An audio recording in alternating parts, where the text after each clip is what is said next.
Hi guys, ngayong araw ay check up ko at nasa second trimester na akong buntis. Ayan, nagpicture-picture muna yung anak ko.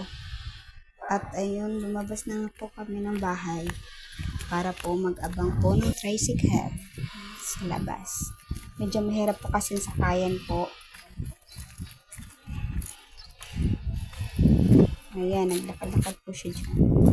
At ayun na nga, nakasakay na nga po kami.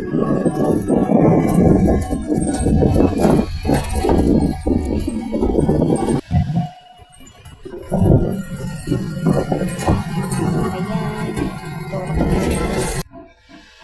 At ito pala yung vitamins ko at para sa baby ko. At pag uwi ko nga guys, tinapos ko na yung labahin ko, yung nakababa.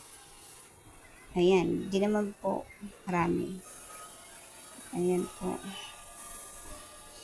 Ayan. Hindi lang po yan guys, meron pa po yan dun sa labas. At ito naman yung baby ko. Ay, hindi pala baby, big girl na pala. Pagod po siya. At ako naman po guys, ito nakaupo at magpapahinga na rin po. Dahil nahihilo po ako.